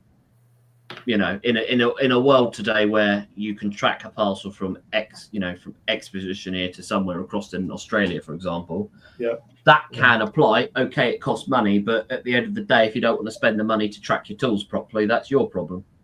And it's a little bit of a hard-nosed response to it, but it just seemed funny to me that when Airfix sold everything off to Humbrol Group, and the stuff was going over to France, the kit tool they lost was the SS France. Seems ironic. I didn't know that. Doesn't it? It just makes me think there was an Airfix employee or something on the side of a ferry. Yeah, going, somebody had a grudge. Yeah, that's what I thought. Yeah. You know, goes into the drink. So, and I think that SAM2 guideline missile went missing when the tooling went back to Airfix. Yeah. Well, it's a bit like obviously Sorry, I was just going to say this. Graham Ball, Hornby Airfix are struggling with business decisions while ICM are producing quality products and distributing worldwide at competitive prices in the middle of a war zone. What can you say? I don't think they're competitive, their pricing. I would argue from a business perspective they are, but both companies are set up in very different ways. Hornby is group led. Hornby has a lot of bureaucracy. Yeah. ICM does not. You know, ICM really has Valeria and a couple of key decision makers, and that's it. And it's a choice of we can do this, this, and this. Let's go. They're set up in one building, aren't they? Yeah, and they're all in one building, and their tooling is all together. But as a business, they're very reactive. They're very much customer orientated, and they're not bureaucratic. Airfix is sadly weighed down by the bureaucracy of Hornby, and that doesn't make it agile. Do you think ICM look at their business model a lot closer and Airfix don't take any notice of it? Because what happened with TT120, I don't understand the decision why they even ventured into producing that. Because I know exactly why, John. But everyone had a train set. Why would they chuck it all away to get TT120 in? Because it's not about that, mate, John. It's not about that. They've produced every single type of train that's going, and they had nothing more to put out there. Yeah. So what are they to do? Start a new scale and go down that route. You know what I mean? It's like, like everything. It's there's nothing new at Hornby. No, they've done every. It was probably the decision that caused them the most amount of loss of profit, financial pain in their entire history. So TT120 was also the brainchild, obviously, of Mr. Kohler. Now, Mr. Kohler is a very, very clever man, and he is Mr. Hornby because he has saved their bacon multiple times. Yeah. But with TT120, it became the thing of a personal project of where he wanted TT120 because if you look at it logically, it's a much better scale than 00, OO gauge. It's better than N gauge because N gauge is goddamn tiny and you're paying, £400 for your train that's about yay big. Yeah, I know. So, from a marketing point of view, it's brilliant. It's absolutely logical. But how do you start a new scale? That's right. You have to you either have to go big revolution and tell everyone how brilliant it is, but also get everybody else on board. And the fact it's like nearly when you set up a racing series with new types of cars. Yeah. You've either got to get all the manufacturers involved, because if you just go alone, one person, you've got no one else to go and no one's going to watch you. And TT120 was a prime example of that. I think Bachmann backed out of it because they went, well, we've got Engage, we don't really want to touch that market. Yeah. And I mean, Hornby are known for OO, so you're undercutting your own products. And it's just, and then the fact Helgen come on board now, aren't they, reluctantly? Yeah, but to me, I mean, there's one person on our panel tonight that I'll ask the question to straight away. James, have you ever bought any TT120? No, I can't afford to buy any railway stuff, mate. Yeah, but if you I'm being brutally honest. Say you had £1,000, right? Say you had £1,000 spare. Would you spend most of that money on a TT120 set? I would have brought one when I could afford it. You would have bought one. Yeah. A lot of people like the 120 game. Yeah. So because the 120 is a great range. 120 scale, it's been thought about. It's like most of these people live in these massive great estates where the houses are very, very small. Yeah. And you can't have a big train set. You can't have usually the standard size was an 8x4. Yeah, but if you already had a set up in like you have in your house, it's going to be much harder to sell a new scale to someone like you than it is to someone who hasn't got a set at all. Yeah, but also when you bring out that scale as well, John, is that you are, I mean, if you sell it too well, you've already destroyed your own market. Yeah, if everyone suddenly jumps ship to TT120 and you've got all this lovely Hornby OO gauge that no one's now buying because they've got either because like James says, everyone's got smaller housing to some extent now. It's not the days of suburbia in the 50s and great big garages. Yeah, you've all gone shed, but railway layout out. Exactly. You go smaller. You've now got loads of OO gauge stock that's defunct. Yeah. And again, that's the business decision you're grappling with. But once you've committed so much money to the tooling, and then the fact that you then actually do the thing Hornby does again, and this is another example, we are going to go direct because we know best, and then it blows up in your face in such spectacular fashion that you then have to go to the shops and go, can you take this on, please? And then they get an even better discount. The other thing is, forget about the rolling stock and the engines and track.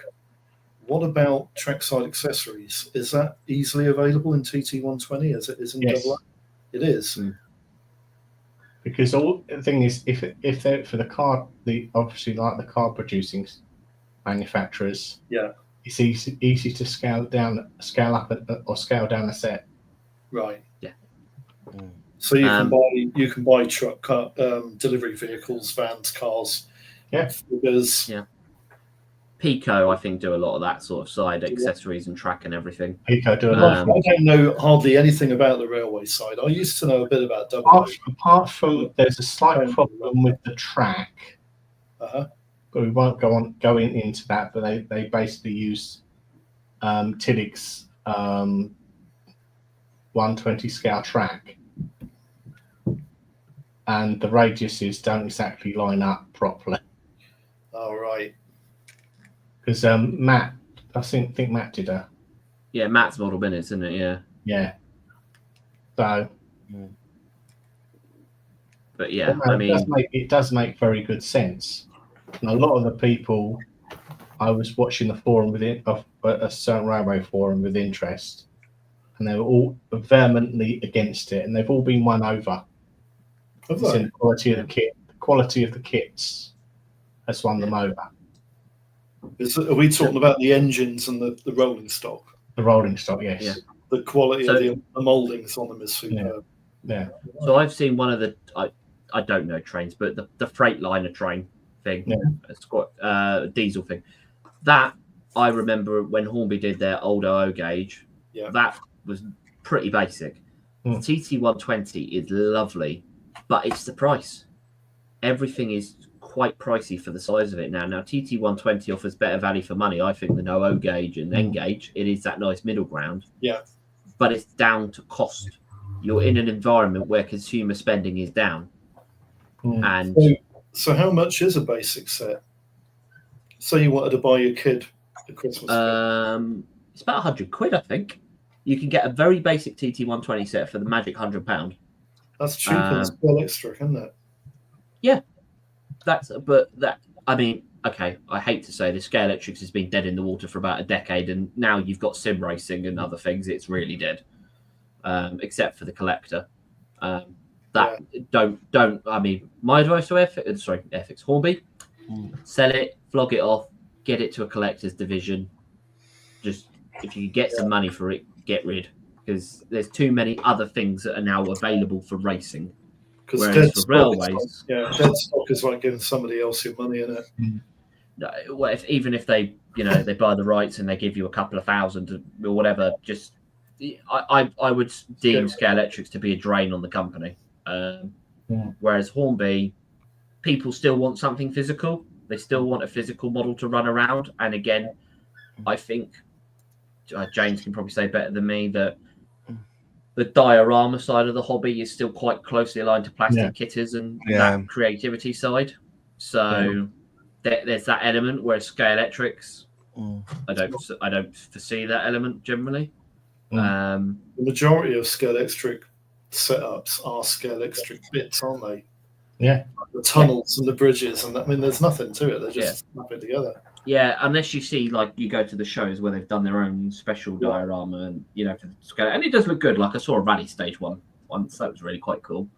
But as a business model, Scale Electric's not so great. But back to the trains.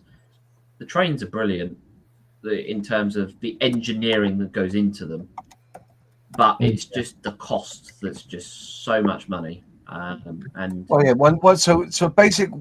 Basic TT. If you wanted, right, I'm going to go out and buy a basic set with track and with controller, blah blah blah, $99.99. Yeah, that's a branch line set. So you basically get that was. Funnily enough, that one was basically shown on Airfix and Hornby Model World. Yeah, but that's the only one, because the next one up, if you wanted like the Intercity 125 or the Scotsman's train set or the Eastern train set. You're talking £250. Yeah. The Easterner is £199. So straight away, bang, you're up to £194. So if you get the branch line one, you're £99 because you're an oval track that doesn't work. So how much track do you get with that? Only enough to make a circle. Like a loop. Like a loop. And then the prices go up, and the biggest one, which is the digital train set. It's like £400, isn't it? That's £350 nearly. But that £100 set is about the average cost that parents spend on their children at Christmas. Yeah. It's the magic 100. We used to call, so where I used to work, Christmas was the magic £100. So we did RC cars, and there was an RC car called a FTX Carnage. It retailed for £100 for years and years and years. It was 1/10 scale, big trucky thing, ready assembled, great fun for the kids. We used to sell them like hotcakes. As soon as post-COVID they went up to £119.99, it went dead.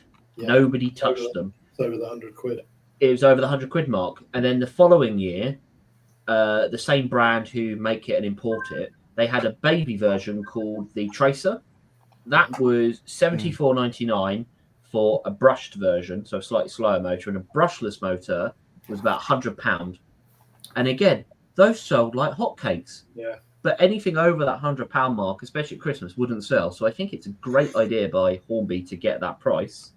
Yeah. But I think what this shows overall, this whole sort of looking at Hornby Group and the offerings of the pricing schedule and everything, is that actually Airfix is bloody good value for money, and from a sales point of view, is great. They should be making loads of wedge because it's pitched at exactly the right point in pricing. And it's just a shame. I feel they get brought down by the overall group. Yeah. Well, this is it. You know, at the end of the day, then Or you they know. get brought down by naysayers. I Well, mean, yeah, there is a lot of that. You know, there's always, you know, it's like this week, right? I was at Tank Fest and they let me have a look at the box. There's no decals in it, obviously, because the decals haven't been produced yet for the new Stolly, the Stalwart. Oh yeah. So first thing, what did the first thing I looked for was the tires, and lo and behold, they've now got branding on the tires, because that was always the one thing that people complained about, wasn't it? Yeah. Now the exhaust cover at the back, that's actually being produced in clear sprue, you know, clear part. And the reason is because obviously clear plastic is a lot stronger, you know, more robust. Yeah. And to get the minute detail, it was lost on the normal plastic. So they had a brainwave and they put it on the clear plastic. Already, you know, somebody said, "Oh, you know, that's no good for me." You know, I want it. You know, well, it's still plastic, and if you want to get it really good, then get PE, obviously, or resin print your own. Yeah. But yeah, so they are listening, and that Stolly is at a good price point as well, and that should be due out next month. And that's the thing. The new tooling is coming in at roughly good pricing. Okay, it's on the little bit of a high side, Yeah, for comparatively for what Airfix was, but then you look at the great improvements they've made in their tooling in the recent years and how much better the kits are going together. So those tools warrant those prices. I think actually the issues mostly with pricing is on reissues. yeah. I think that's the biggest issue for them. Their new toolings are around about the right money, but when you start reissuing reissues at 33% more than your original sales cost, you're then starting to look a little bit shaky. But then they do add new parts in a lot of these kits, so which is a good thing. They do. Too, so it does keep they that value up. I don't think they money. do. You know, that tooling costs a lot of money. You know, if I had £40,000, I reckon, and I said to Airfix, "Here's 40 grand, do me a Bearcat." I reckon that'd be spot on the money on how much that tooling would cost for like a basic 148 kit. I suspect it would. You know, I just wonder to get that money back. Yeah, I mean, I just wonder, for example, if they are considering, like people have said here, doing extra bits in-house CAD design, either resin things that are produced or downloadable CAD files you can license. Yeah, that's what I was. Are they considering that? And a bit like, I would be interested to see when they do their little publicity videos, which I criticize their marketing, but their social media marketing is second to none. It's probably one of the best on out of the model brands. Are they going to mention why they did the clear exhaust pipe? Because I think people would be interested to know the reasoning, like where Paramjit talked about why he made design choices in the Jaguar. Yeah. And obviously that video was made earlier, but there were people questioning it in the general thing of, why are you making me cut the nose off? Why are you doing this? Why are you doing that? And then that video answered everything. It did. And it's those informational videos which are so good, and their in-house media team should keep doing them. Yeah. And it's nice to also see that the Workbench, or whatever one they call their own podcast, is now coming back for a full season properly again. You know, on Spotify and stuff, because that was really good. And that's sort of, okay, if their brand marketing is going to go away by not having things on shelves, that's the sort of thing they need to be supplementing it with. And if they are going down that route, that's great. But everybody wants Airfix to win. That's, I think, I think people forget. Whilst we moan, we want them to do well. To me, Airfix is like Ferrari. There are both red teams. They've got both fantastic histories, but my God, they shoot themselves in the foot often. But when they do successes, they are the biggest successes possible, and everybody celebrates them. But it is just that cycle of, you know, we're so back. Oh, no, we're not. We're so back. Oh, no, we're not. And it is just that cycle we want to break. And I think Airfix are on the right footing. Okay, their decision to do with their trade, that's just an ongoing saga. but I think the brand under Dale is heading in the right direction. Yeah. And And as long as, okay, they make a little hiccup like now, that's fine. But as long as they're generally pulling in the right direction, I think that can be forgiven. Yeah, they eat their bananas and they slip on the banana skins. I think that's an absolutely perfect adage for it, James. That's spot on. It is exactly that. And yeah, I want them to see them to go strength for strength. And I mean, I think they shall do well. Now we're just waiting for that 1/350 Queen Elizabeth, and then I'll be forever talking their praises. Yeah. So, do you think their mail order process should be pro rata, depending on how much your order is? That might help. Yeah, do you know what? Like at the end of it, these are all business decisions. Yeah. I can see like with Airfix or with anyone saying, look, you've got to sell. If you want our product, you've got to sell it. And you can, I find sometimes, with Jadlam, in the past, some of the stuff that they've pulled, it kind of annoyed me at the time. But when it comes to branding themselves and getting their product out there, this is what we've got on our shelf. Come and buy it from us. Jadlam are up there with the best of them. So, but they have spent the money investing in that email marketing system. Yeah. And kudos to them. I've kind of realised, as I'm not in scale modeling, but I'm in the what I call the internet selling. And that's why that's where I've made my money, is selling on eBay and Amazon and all these platforms, and buying stock and shifting it. And I've got the same sort of software things that Jadlam have, just with eBay alone. If I want to, I can put out a 20% offer on all my products, and anyone that's following me on eBay would get a message saying 20% off here. And if I pay a little bit extra, eBay will ship that code out to 4.5 million people to sell my product. But so it is up to you as a business to sell yourself. Definitely. And I think that's, from a consumer point of view, that's where I think Airfix lately have been absolutely on the money, realizing obviously where they've got stock that might not be shifting, and then they're bundling it. So from a consumer point of view, that is brilliant. That's really good. That's on the money. Well done to generate some income. But I then see the flip side of where the retailers are going to be well peed off about that, because now they've just undercut them massively for the stock that the traders have had to pay full not RRP, but for the full trade price on. Yeah. Look what happened with the Black Buck Vulcan. I mean, Moss fell to that, but I'm guessing a load of retailers fell to that when they found out they'd made the mistake and then cut the retail price to the kit by 50%. Yes, well, that was the thing, because I found it. I was still working in the trade at the time, and opened it up and went, hang on, why is there a gear door attached to the missile? And then worked it out, and I did text, I think it was either Luke or someone, fairly quickly, and they went, we've just picked up on this. Thanks for telling us. Sorry. Yeah. I don't understand why Airfix didn't do what a lot of other companies would have done, where they just put an amendment slip in the box. Well, they did. They sent out an email just saying all you've got to do is... Why sell that kit off at 50% off and piss most of the retailers off who bought it? I think that there was a knee-jerk reaction at the time, because it was one massive foobar, wasn't it? It was a foobar.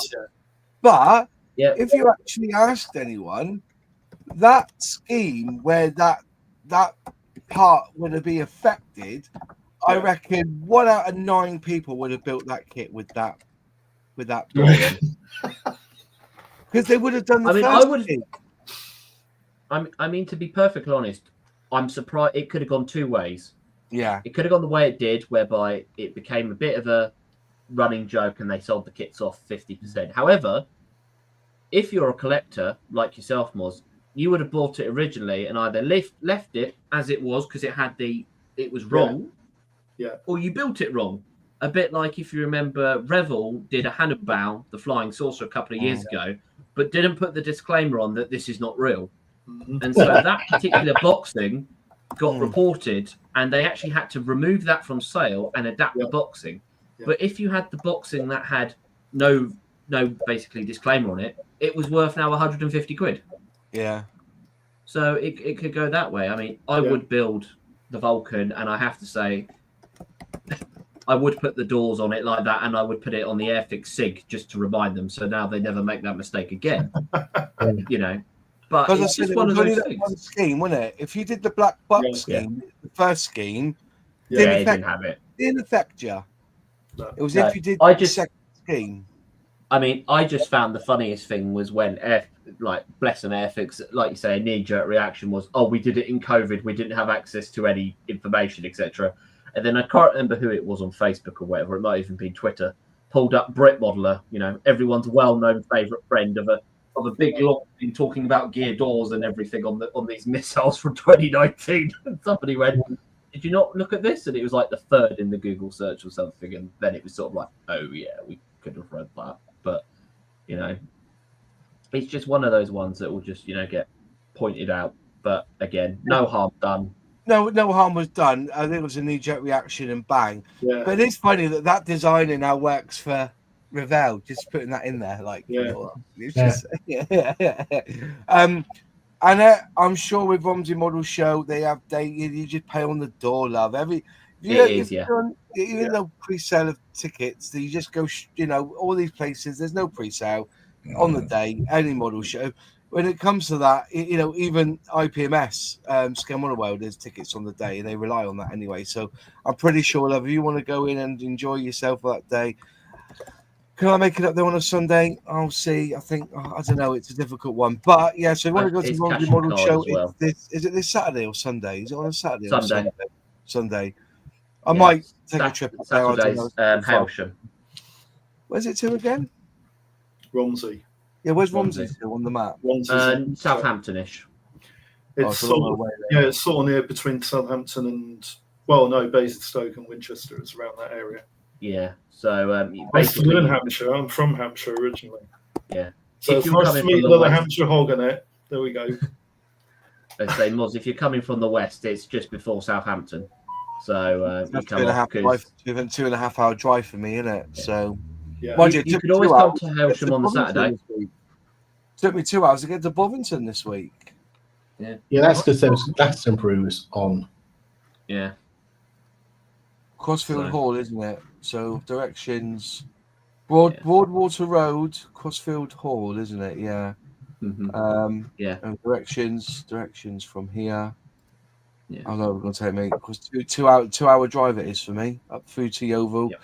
I'll see it's through Salisbury as well. Unless they build that tunnel, it'll be a long way from me. So yeah. And on Saturday is Hailsham Model Show as well. So the southeast model show. Yeah, that's it. That's anyway, folks, it's nearly 10 o'clock. I didn't want to get into that debate tonight, really, because I understand it. You know, I look at it from both sides. Obviously, you know, for me, I don't think I look at postage as I do with fuel. If I've got to go somewhere to get it, you know what I mean. You know, it's very rarely I buy stock where I've not had to spend 30-40 quid in fuel just to get it, if you know what I mean. So. But that's by and by, you know, it's all about margins and stuff. I do understand. I do lament with Alex. I don't think this is an Airfix decision. I think this is a Hornby Group decision. And like I said from the very beginning, if you're selling model trains, what's that? 2 trains, and you've already hit your limit. You know, 3 trains even. But when it comes to model kits, and sometimes, you know, you can. Some of these kits are £6.99 retail. If you're buying them for £3, that's a lot of kits. So, but like I said, but then if you have this sort of product in there, you know, you've got to market yourself so that you can sell it. I have to do it every single day. You know, I'm on a platform with 8 million other sellers, basically on eBay. private sellers and business sellers. Private sellers get a better deal than I do, and it gives me the shits. But I still end up selling on that platform because that's where I make my money. So, but anyway, folks, thanks for joining us tonight. Thank you, James. Thank you, John Alec. Thank you, Zinzan. Thank you, John. And thank you, Ben. We'll be back next week, same time, same place, and Same back channel. Have a good one. Take care, everyone. everyone. Bye for now. Next week.